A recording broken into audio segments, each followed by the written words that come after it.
Artio here. Welcome to Retro Ranking, and a very special one. This is a tribute to Richard Tandy, who sadly died on May the 1st.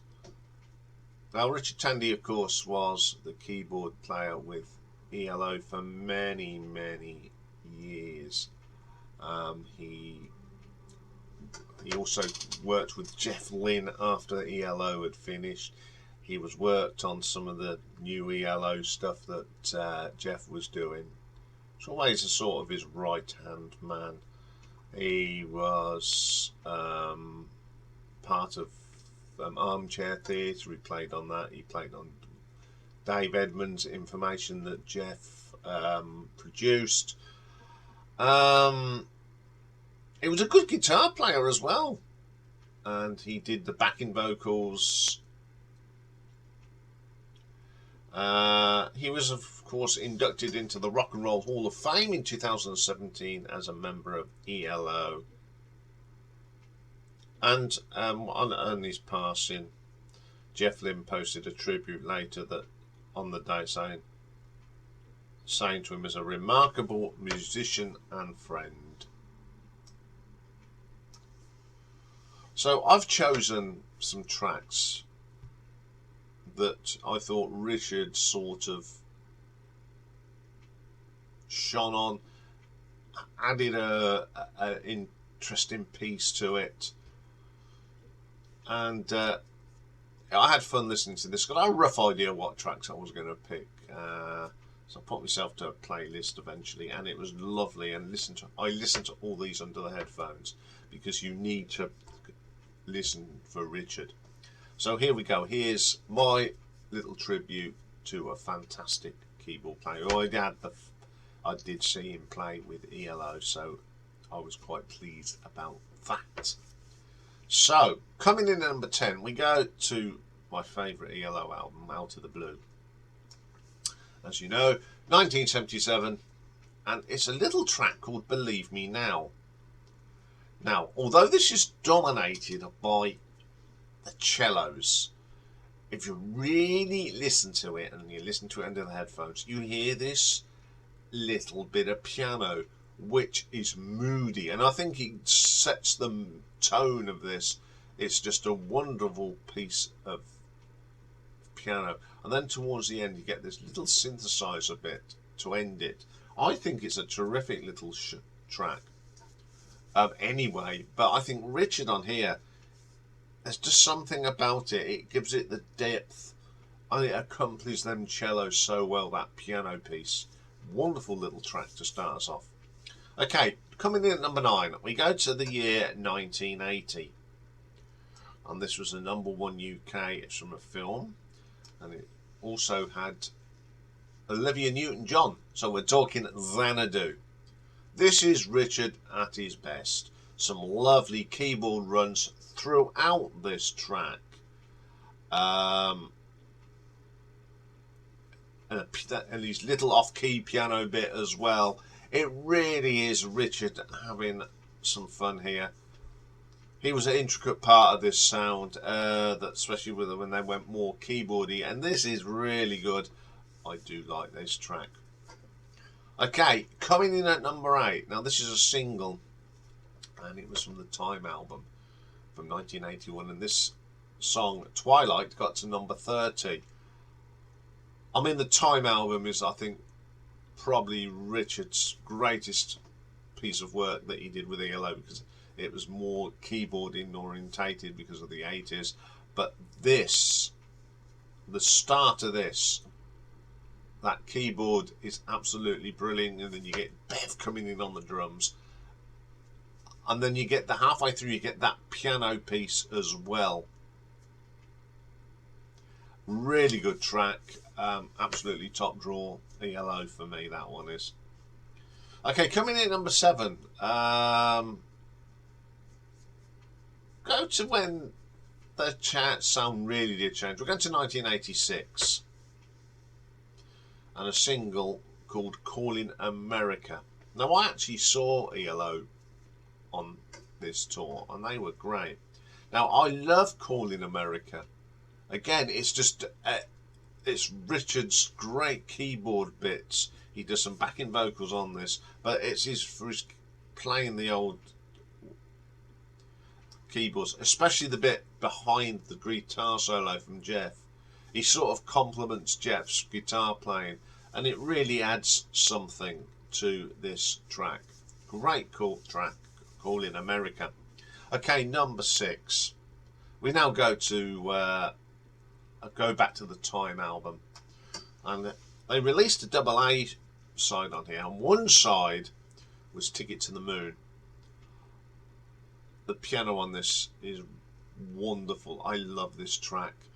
That piano is so moody. It's one of the best tracks on the album. Absolutely brilliant. Just love this track. Okay, number 5. 1979, and we go on the Confusion from Discovery. This has got a wonderful intro from Richard. One of the best tracks off this album. I love its quirkiness. There's a lot of great keyboard bits from Richard on this. Absolutely brilliant track. Okay, coming in at number 4. Back to the Out of the Blue album, and a single that was released in 1978. It got to number 6, and it's the brilliant Wild West Hero. For so many reasons I like that. Firstly, that beginning, that honky-tonk piano at the very beginning, and they've got some lovely piano, and of course Richard is one of the singers on the harmonies. It's a wonderful track, isn't it? Especially that harmonising. It's a great track. I love the honky-tonk piano on this. It's just absolutely brilliant. Okay, coming in at number 3. Staying with Out of the Blue. And another single that they released from it in 1978. And this one also got to number 6. And it's the incredible Mr. Blue Sky. At the start, we get that diddly-dun. That, although you can hear the cellos, it's that piano beat that keeps it going. The keyboards toward the end, and the bit of piano, the bit after the singing's finished. The bit they never played on the radio is what I call it. That is an intricate part of this song, and I think it's a lot to do with Richard's great keyboard and arranging. Absolutely spot on. A great track. Number 2, we go way back now. We go back to 1973. And a track off the On the Third Day, and it's Daybreaker, the instrumental. This track just belongs to Richard. He was known for them lovely keyboard runs and piano runs, and this has got one of the best. There's that little bit of stabby piano in it. I love this. It's one of my favourite tracks by the band. Absolutely top draw. Wonderful track. I love playing that track, and the live version is brilliant as well. But my number 1 track, again, it comes from Out of the Blue. It had to, from 1977, and it's the first part of a concerto for a rainy day, standing in the rain. It's short, but the beautiful bit of piano at the beginning is absolutely sets the mood. And then you have that wonderful keyboard run that keeps appearing throughout the track. Absolutely gorgeous song. Wonderful sound, and it's absolutely brilliant. One of my favourite songs off this album. Very influential song for me. And it sort of is Richard Tandy at his finest. Okay, there's me top 10. But I have got some honourable mentions. Got a few today because I just love Richard Tandy. So the first one is the other side of that double A side from 1980.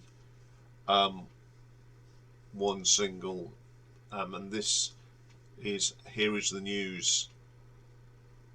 I just love that keyboard run in this. It's brilliant. Very catchy song. Lots of little intricate bits there from Richard on the keyboards.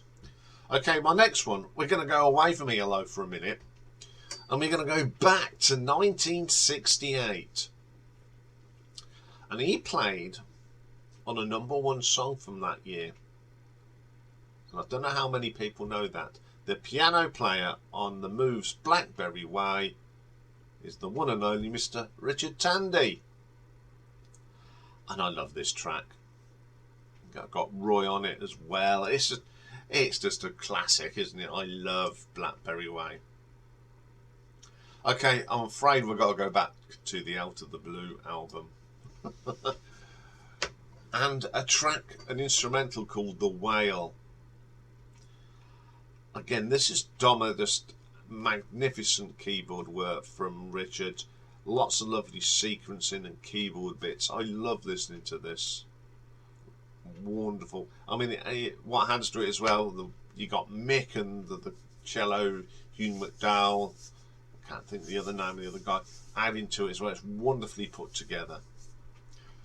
We've got another one. We go to 1979, and we're going to go to a Discovery album. And the wonderful Midnight Blue. I love his little bit of moogie synth at the beginning, but it's his piano playing on this track that's absolutely gorgeous. Adds to it behind that wonderful lyric and vocal from Jeff. Top drawer stuff. Okay, we're going to go to 1983 now, and the Secret Messages album, and a track on there that I had to mention it because it's got some lovely piano playing from Richard, and it's Four Little Diamonds. You've got to really listen to it, but the piano's quite bassy, so it really adds to it. It keeps the track going. It's the tempo set in the track. Really good. And the last one, it's probably one of the first things he played on with ELO, I think. If I'm not mistaken. From 1973, #6 single, Roll Over Beethoven. They're the best version of this song you'll ever hear. And the piano work on this is absolutely bonkers. It's fast, it's frantic, it's brilliant. I mean, he does the lovely work he does with, you got Mick on the violin, and then you got Richard hanging on behind him, keeping up with him. It's hard rocking piano, and there's a little keyboard bit in it as well, which is really good. Excellent track. Okay, so there we go. There's some of my favourite bits of Richard Tandy. Going to be sadly missed. Very quiet man, but a very talented man. He was a huge part of the ELO sound, and just quietly got on with it. Okay, well, that's all for today. But we'll be back tomorrow, and it's Marathon Day, and it's also the last part of the Tangerine Dream story, and we're going to look at their soundtracks. Now, there's quite a lot, but what I'm going to do, I'm going to briefly go over all the ones up to the top 10, and then I'll talk about top 10 in more detail. So that's all tomorrow. Have a great day, and thank you for watching. Bye for now.